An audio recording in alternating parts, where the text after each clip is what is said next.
Are you in a mid-season golfing slump? If so, this is the place for you. It might not help, but it'll make you feel a bit better. Yeah, welcome to the most melancholic episode of Golf is Ruining My Life in history. This will cleanse your soul. Just when you thought it was safe to go about your business and pretend you weren't a horrible, addicted, addled golf sado, we pop up on your podcast feed and remind you that you're a worthless golf nothing. Hello and welcome back. You have no value here. You have nothing. You have nothing to give to society. I think we're all feeling well. I can't speak for you, the lovely listener at home, but I can speak for myself, Tom Green. I can maybe dare to speak for Tom Price and a couple of the emails that are going to come up in email corner. Is there a golf sad fever going round at the moment? Have we all become a little bit infected? Yes. Are we having some sort of golfing slump? Because you're right, we're taking the pulse of the golfing nation via a handful of emails, Tom, and you're right, there is a slight... But there's a logic to this. We're getting email corner in the second half of the show today, by the way.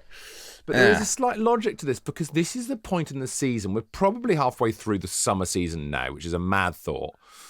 But more or less true, I would say. Where are we? Mid-June, July, August, bit of September, maybe? But yeah, Tom, this is the way I look at summer, right?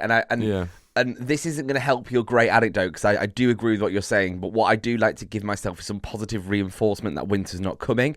Yeah, and I always think when I look back on summer, when I look back on the hard weeks of summer when it was boiling and stuff, I always think about Glastonbury. And when you get to the end of summer, Glastonbury feels... the first dew of summer, feels when you look back at it. And we've not even had Glastonbury yet, so guys, don't worry about it. But Tom, please do continue your anecdote as if we're halfway through. It's not quite an anecdote. I mean, it's more high-end analysis, I'd say, Tom. You know, there isn't a story here. But don't stop that.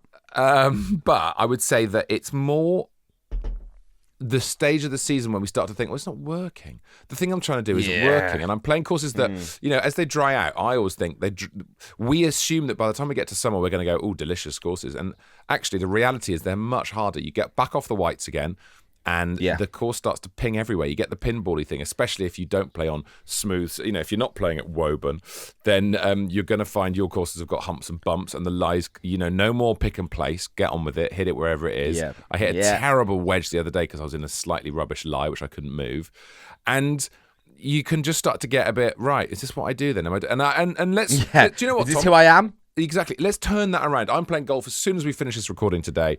I am off to play with my mate Alistair, brilliant stand-up comedian Alistair Barry. Very excited about that. And I do not want to be golf sad today, but I am a bit golf sad because on Saturday I played. Oh, we're going here again. We're returning. Yeah, we're returning. I played like. We're returning to this, quite literally the scene of the crime. Well, it's such a shame because we were lucky enough to be invited to Centurion, to play Centurion, thanks to our pals at Ping. And what a treat to go up there and play that course. We were off the white, not the backs, but we were towards the back, let me tell you. And it's a tough course, isn't it? It's a proper test, that course. It's a proper test. What are you as a golfer? Where are your weak spots? And I've got some weak spots. Yeah, I've got so many weak spots. That's the problem. It's one of those golf courses where unless you are straight, you are all over the place. And it's like anything, isn't it? When you play a course for the first time, it is really difficult because you don't know where you can miss. And I sat in bed thinking about Centurion. I've done that quite a lot recently. Throughout the day. Not when you're going to bed, just for the whole day on Sunday. No. This sort of shows where I'm at with my golf at the moment. Is for the last couple of weeks and months, I've sat in bed of an evening reminiscing on really nice shots that I played that day or a couple of days ago, thinking about that great forward into that par 5 or that unbelievable 8-iron on the 15th. And then for the last few nights, those thoughts really have departed. They weren't in my brain at all. And I think it is because when you play a course like Centurion, and I was really excited to play it because I've wanted to play it for ages. I was there at the Live event a couple of years ago, so I've seen it.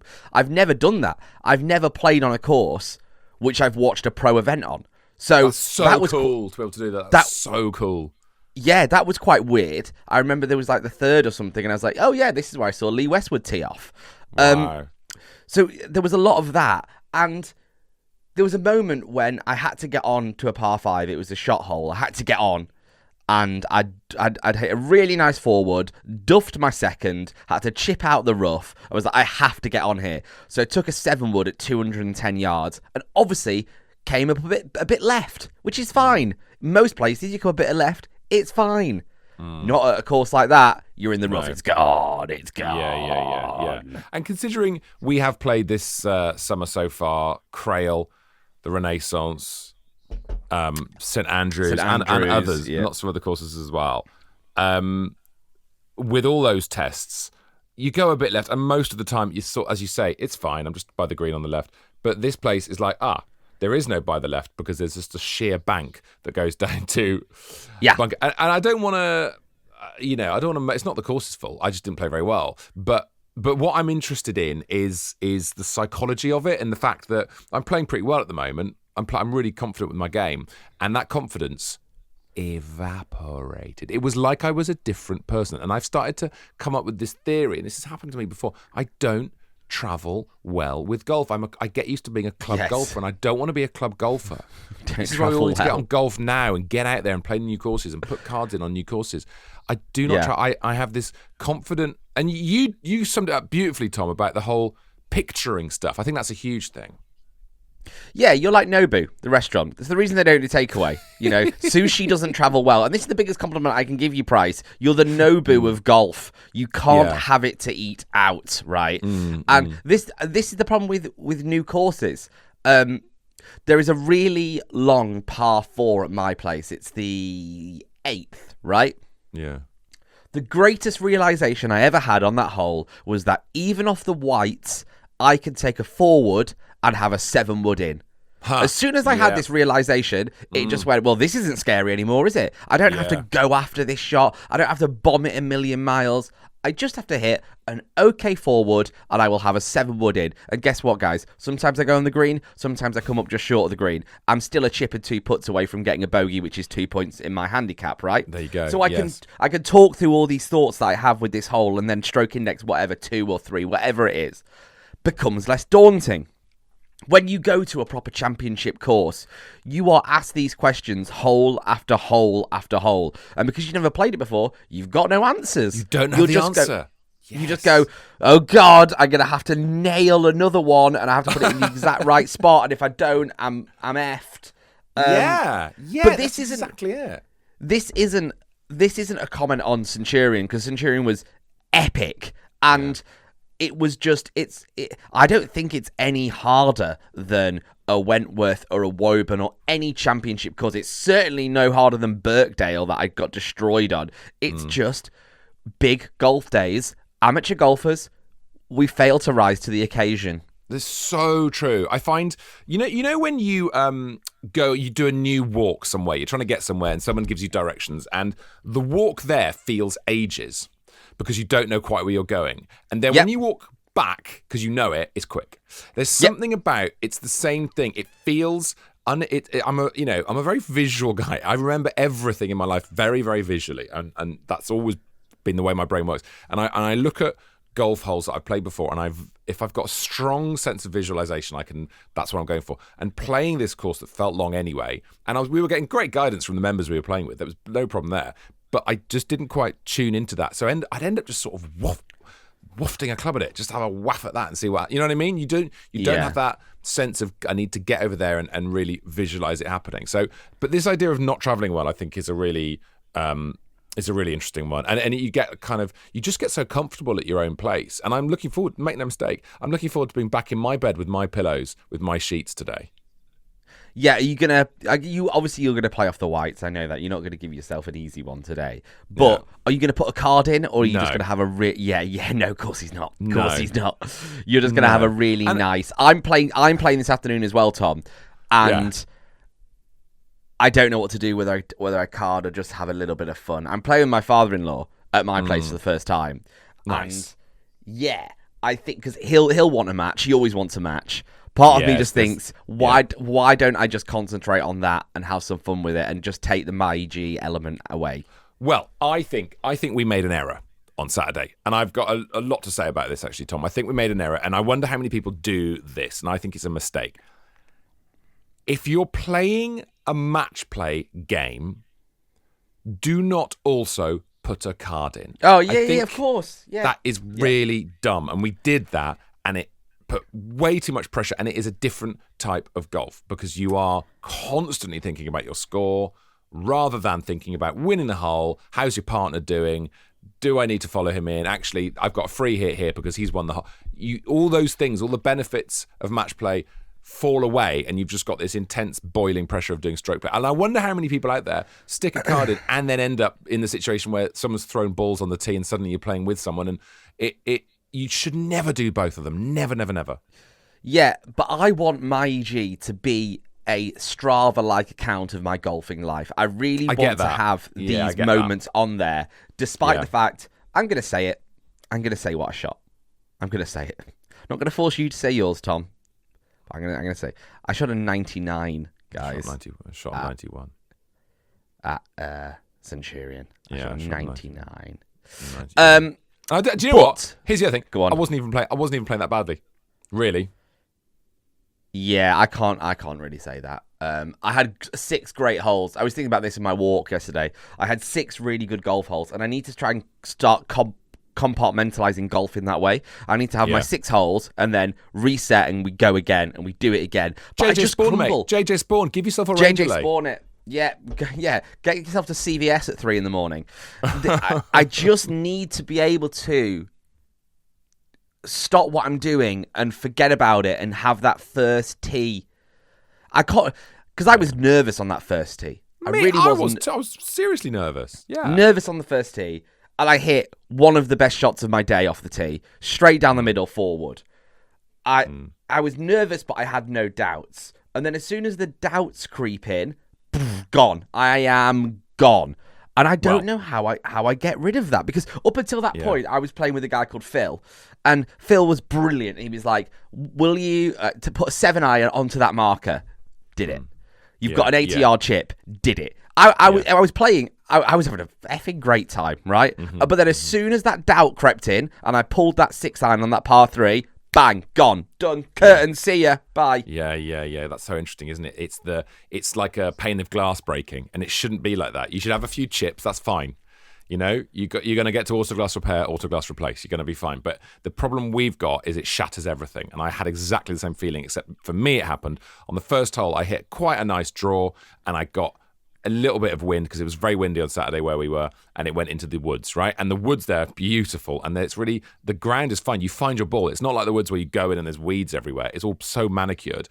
But unfortunately, there are trees everywhere. And I thought I'd try and hit a 4-wood through what I could describe as a gap, only a little bit bigger than a ball. Yeah, and huge call, huge idea. Straight into the middle of a tree. And you know when you hit it in the middle of a tree and you see it going the whole way, and the thunk it makes is such an insult, isn't it? The noise, doink, and it sounds, you know what I mean? It's like nature is going, plank. This guy thinks he can take me on. And the ball pretty much bounced straight back to me. Then I came out of the trees again, and then I hit a beautiful 6-iron because I was playing well. I hit a really nice 6-iron, but across the fairway into the woods on the other side. Luckily, I found my ball. I found the ball then. I got a double on the first, or maybe even a triple. No, double. And actually, the shots I played, apart from going in the woods and then being an idiot, it's that classic thing of a double bogey is a poor shot followed by a bad choice. Double bogey, and I just felt rattled. I felt rattled and I felt stupid, and it was really, I wish I hadn't. And that's partly because of the card. If it wasn't in the card, I'd have gone, well, that's gone. Put it in the bin, move on. Yeah. And we got to remember, I think we all got to give ourselves a break. It is a hard part of the season now. We are playing probably off the backs. You are getting these unfair bounces. It really is a true test out there. Yeah, definitely. 100%. I'm not ready to stand up to that test. So if you are feeling a bit sad, it's absolutely fine. And I think what's going to happen in Email Corner today is we've got a couple of sad emails as well. So let's all just, and it's hard as well because the weather's so nice. Don't you think it feels like we should be grabbing the testicles of the year and going, come on, let's do it. We've got weeks of warm weather. Let's play every day. But sometimes our mental health can't cope with it. Right, we're going to cheer you up. It's going to be fun. We'll do Email Corner. The golfing therapy will continue, but first, products. 3 products. Oh, I need them. Hello, welcome back. This is Golf is Ruining My Life, which seems like a really apt title at the moment. We're feeling golf sad at the moment, but we're going to bring ourselves back up. We're going to go through a few emails here. Don't forget, our favourite email will win £50 to spend at Golf Bidder. Tom Green, shall I begin? Can I begin with... Is that all right? Please do begin with... Oh, and he's anonymous. Beep, beep, beep, beep, beep. Okay, so, hi, Tom. Just wanted to ask quickly, to kick off, to keep me anonymous. Great. I'm a relatively new golfer.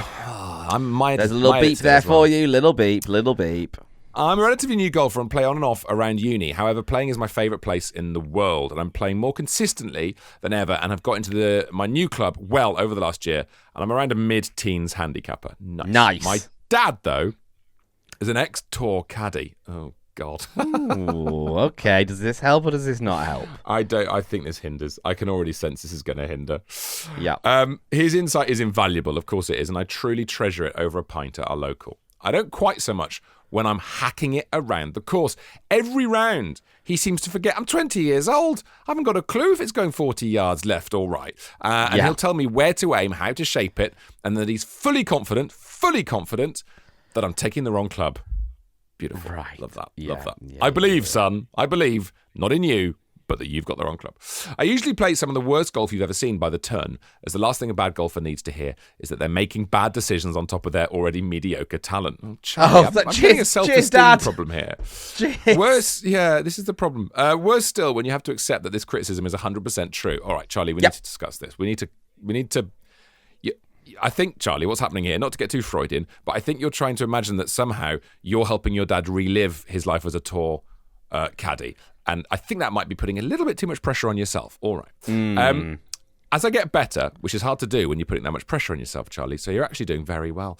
As I get better, I'm enjoying more and more having this advice, of course, but only when I'm playing some half-decent golf, and playing with family is a true gift. Enjoy it, Price. I hope you also know that as angry as your sons may sometimes get, if they're anything like us, I guarantee they treasure that time with you. That's very nice. Oh, this is very sweet. I might cry almost. Thing to say. Thank you. Love the podcast. I feel completely understand listening to you guys, and it's genuinely my favourite part of the week. Hearing you two. Blah, blah. It's very nice. Thank you very much.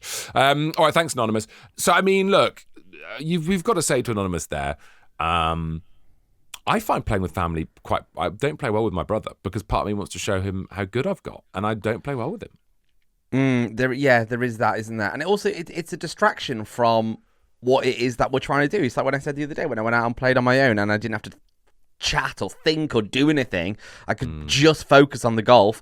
You know, I can understand now why Rory went silent on Bryson. Just concentrate on your thing. Just do your thing. I did think, how would it feel if me and you went out one day and I just said on the first, I'm just going to not talk today. Do you know what I mean? Yeah. And you might see some better golf for me, but it's not exactly great, is it? Oh, God, that'd be the dream. Yeah. Next email? Yeah, I just want to say to Anonymous, don't.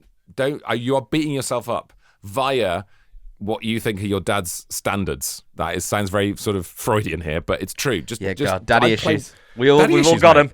Daddy issues, we've massively all got them. Of course we have. Let's not go into mine. This is a half-hour podcast, not 6 years of therapy. But I hope, Anonymous, that you find some enjoyment. You know what? Trust in Bob, mate. Trust in Bob. Get out there and just try and enjoy it and have fun and forget about scores. Thank you. We played with a guy called Neil on Saturday, and he said the best thing he ever did was, one, retire, but forget about that, and was stop caring about his golf. As soon as he stopped caring and try and get a better handicap, guess what, guys? He got a much better handicap. So there we go. Mate, we're all, I think we're all in that point of the season now. We're all caring an awful lot, and it's just ruining this. It's just ruining it for us. Neil's right. Anyway, another email. Hi, guys. I emailed in a couple of months back about getting some new second-hand clubs, as I was previously using 1990s clubs. Well, great that you're in Golf Bidders Email Corner. Anyway, I bought some new ones on a budget from the 21st century. Huge. A Ping G410 driver. You couldn't pick any better club, could you? Welcome to the Ping family. And some nice forgiving Wilson irons have massively improved my game. Recently, I had the best week of my golfing life, scoring a PB 77, 5 over, and a few 80s. My handicap has been cut from 17 to 11. What? Wow. What? Now, Now, I know that the golf I was playing was higher than my actual ability and expected to drop off, maybe getting a 15-16 handicap level. However, since shooting some low rounds, the very next week and for the next 5 rounds I've played, I've got the shanks. And when I'm not shanking, it's terrible. In fact, I shot a 59, 24 over across 9 holes. Oh, no. What is the best advice for getting rid of the shanks? Feel like playing on the course is just making me worse at the moment and mentally killing me. God, we really are all in the same place at the moment. We are. It's physically, it's weird, isn't it? I'm physically killing my mates on the course with the ball going off at right angles. Is the driving range the play? Is lessons the play? Please help me. A man whose life has been ruined by golf and will ultimately ruin my relationship. I was always in a horrific mood. God, we're all in the same place because of this horrific golf we played. Thanks, Connor. Connor, I had a really good lesson with James Robinson from Rich Shields fame. And for some reason, just before my lesson with him, I started shanking, like literally shanking every single pitching wedge. And he told me to put my phone just in front of the ball. So like if you're standing at the address, like it would go club, then ball. Do you know what I mean? Like it's like where the toe of the ball is, where the toe of the club is. Put your phone there. Right. And it really gives you a way of concentrating on getting it out the middle of the club face. So just give yourself something to miss that has a bit of value. And guess what? I wasn't shanking it anymore. I had to really concentrate on getting it out of the middle of the club face. Thanks, James. That is really interesting. There's no way I'm going to match that advice. James Robinson's absolutely brilliant. I'd love to get some lessons with old Jimmy R. I think that is brilliant advice. The problem, whenever I've had the shanks, and I've never, touched wood, had them quite like that, but when I do it, I realise it's because I'm over controlling. My psychological input here is for me it's an over controlling thing. I get too close to the ball, and that often makes you shank it because you're keying it with the hosel. So take a little step back if you can, and then just try and clear your mind and just swing and just try and hit that ball. And putting something physical there is a great idea. Good advice, Tom Green. I saw a really interesting interview with Tommy Fleetwood the other day, actually. And it might change what I go and do later this afternoon because it was a really interesting bit of advice. And I don't know if this lands with anyone. The best golf shots I ever produce, I don't know if you have this. I think it's quite unique to a certain type of golfer, which I am. The best shots I ever have are when I think I need a controlled punch shot, right? A little half back, just control one, right? It's what we would sometimes term as a bunt on this show, which I think is unfair because it's not a bunt. No. It's a little controlled one. And Tommy Fleetwood got the shanks in I think he said 2012 or something like that. And he couldn't hit the ball. He went back to his original coach from when he was a teenager, and they worked on a clock system where he basically held his hands out in a V and went back like that and through. Really simple, basic golf. And he had a sawn-off follow-through, which he still has in his game now, and it made him focus on contact. And I think I might try this because I'm so much better with a little punch when I can really control them. So why am I doing this full swing? Just bring it all in a little bit. So maybe if you're shanking, try something like that. But that's something we've talked about before with you. So you feel good when you're smothering the ball. I feel good when I'm hitting down and compressing it. And part of compressing it, you're not coming in. So if you're looking at the ball in front of you and you're about to hit the ball, right, and you're coming in, assuming you're right-handed here, you're coming in from 3 o'clock, and if you're going dead straight, and then it's going off at 9 o'clock. What you can try and do and this will help with the shanks, you want to be coming in from 4 o'clock, and you want to be punching it towards 10 o'clock. So almost like you feel you're blocking it right. Make yourself feel you're blocking it right. And you do that, and you think punchy thoughts, exactly as Tom's saying. Punchy thoughts, blocking it right, and you look up, and lo and behold, the bloody ball's going dead straight and dead high. A little fizzy one. I'm trying to, in my head, I've attempted to punch it low and right, and it's actually a lovely golf shot. That's exactly the thing to do. Next email, Tom, over to you. Yeah, I mean, I don't know what to choose from. I might go for Matthew Fordham, The Ups and Downs of Golf. Dear Thomas, I'm a 19-year-old from South Africa. I'm a student and I'm a relatively new golf addict. A new vampire. Welcome in. Welcome. Matthew. Welcome to the most depressing golf sport you'll ever play. Yes, suckle on the sad nipple of golf. I've played on and off with friends over the past 2 years, but over the last 6 months, I've started taking it more seriously. My current goal is to break 100. A few weeks ago, I got close. I got 106. shanks. But then exam time came. I didn't play much until I wrote my final exam paper on Wednesday. By Thursday, back in golf mode. I practiced all day. I couldn't sleep that night. Oh, mate. I felt like a kid on Christmas Eve. The not sleeping the night before a big golf round is an indication that we are lucky that we have the sport in our lives, but also that you'll never play well. I have never played well when I've had that feeling. Ever. Turn up, throw the clubs out of the car, don't care what you're wearing, grab an old ball from the bottom of the bag that's all a bit guffed up, and guess what? You'll shoot the best round of your life. The best rounds are when you turn up and go, I'll be happy with 12 over. Oh, I've shot 6 over. I promise you. Anyway, but I know we all do it. We all do it. So I was super excited. I booked the earliest tee time for Friday. This is someone trying to break 100. Here we go. I lost 8 balls and shot 122. Yeah, welcome to it. Welcome to it. Yeah, this is it. You found the right podcast. I gave up golf that day. Then my mate asked if I wanted to join him for 9 holes on the Sunday. I said yes. I took golf back up again. We got paired with another 2-ball, and the 4 of us decided to play a 2 versus 2 scramble. After 5 holes of laid-back golf, we reached an uphill, dogleg right par 4. I hit a half-decent drive. I didn't make it over the hill. My partner duffed his tee shot. We got to my ball. We couldn't see the green. I knew it was about 200 metres away. Oh, God, we're in South African metre territory here. Don't know what that means. Yeah, I pulled out my old 7-wood, gave it everything. I flushed it. I heard the guys ahead clapping. They gave me a thumbs up. I put it to 2 feet.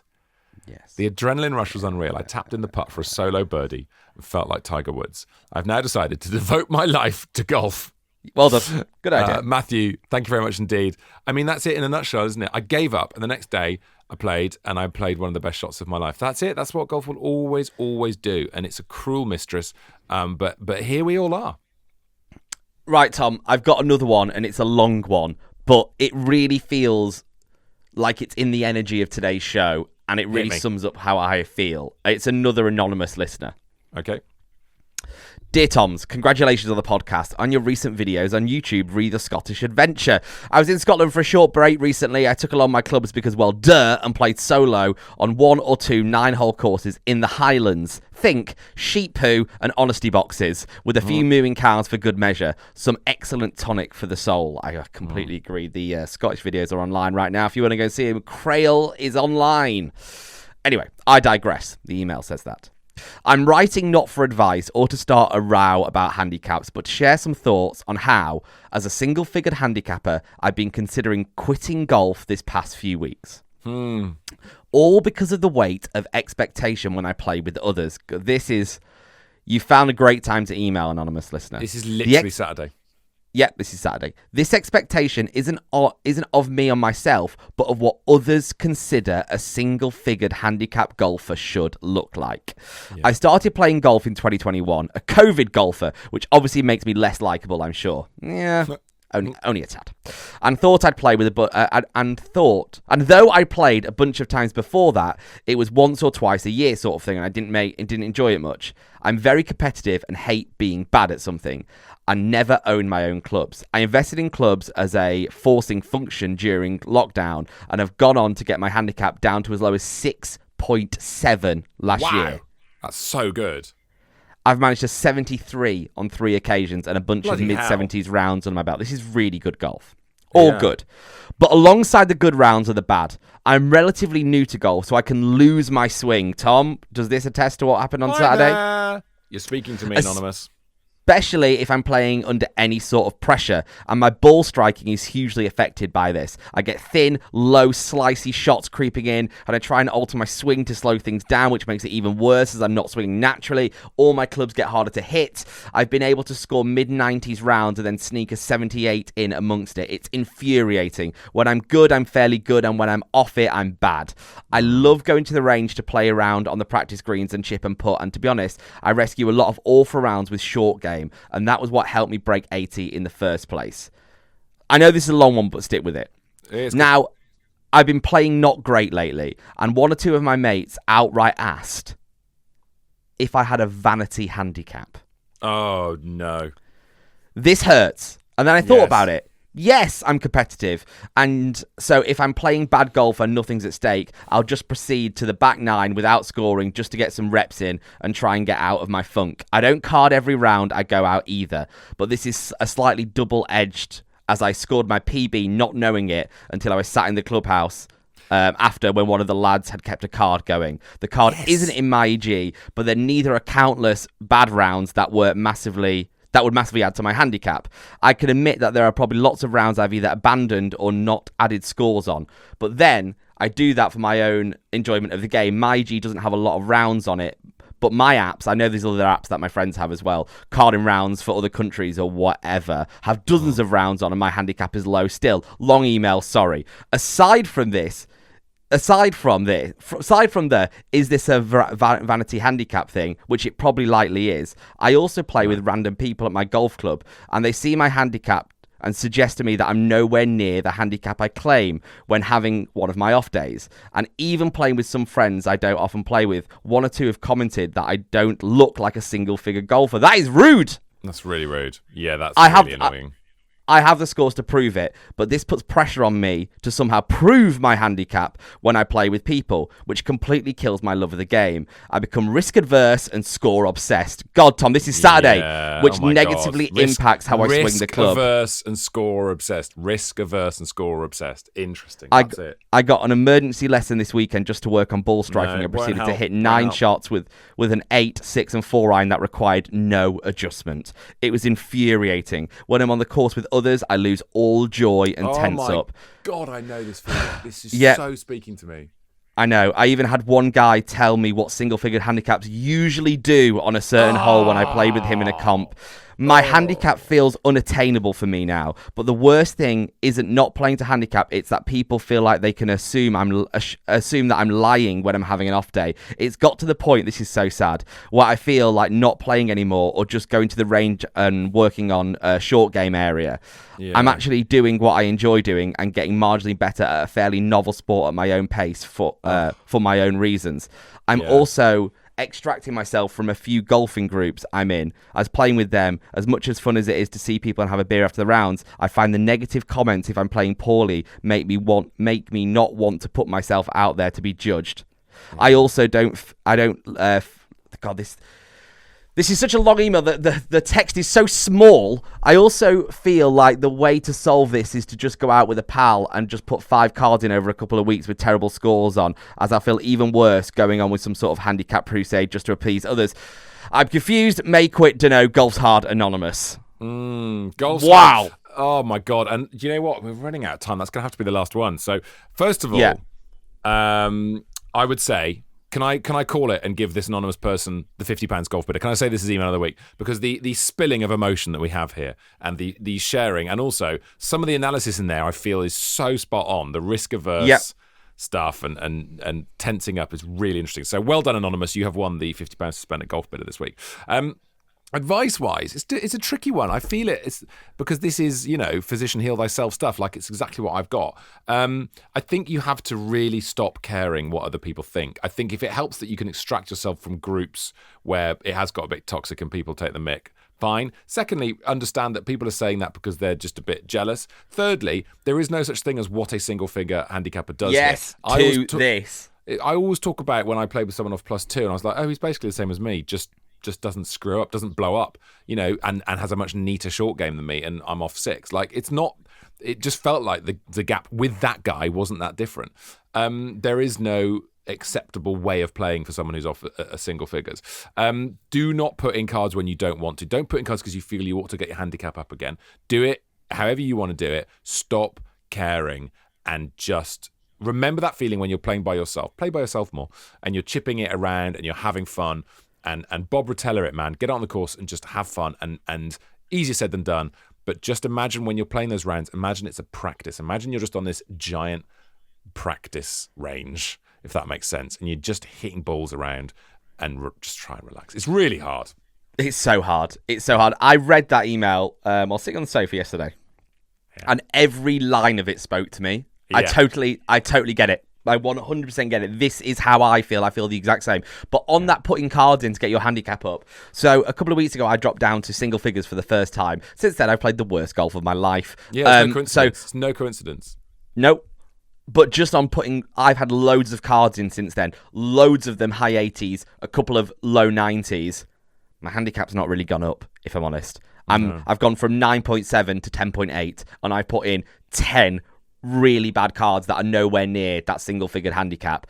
So it doesn't fly up. So just play your game. And But the idea of not being stressed with other people, to say don't do that, I can't give that advice because I get stressed all the time when I'm playing in front of people because you just want to play good golf. I don't know how we get rid of that feeling other than to say that when we do, that is where good golf awaits. It's such a unique thing to golf. There aren't many, really, or any other sports where you play it as an amateur and have a big badge, a big number that sits on your shoulder. Like, it's so weird. I think a big thing is to totally disengage with your handicap. Stop thinking about it. Think about it this way. You are ruining your obvious love for this new sport which you've just discovered. You're ruining it because you're worried about 9.3, 8.7, 2. It's like worrying about your age. It's just a number. And it's, again, easy said than done. Stop thinking about your handicap. Just stop it and just play some golf. Yeah, and some of the best golfers I've played with recently are older golfers who don't care about their score or this game, who have the easiest, simplest swings, and they all play off like 4. It's ridiculous. Yeah. Right. Mad. It's true. Right. I hope that's helped. Thank you so much, Anonymous. And keep the emails coming in. The Toms at golfersruiningmylife.co.uk. £50 to be won to spend at Golf Bidder. Should we title this the most melancholic episode of Gulm in history? It feels that way. Yeah, it's all right. We're, from the low point, the darkest hour is right before the dawn. We'll be fine. See you next time. Bye.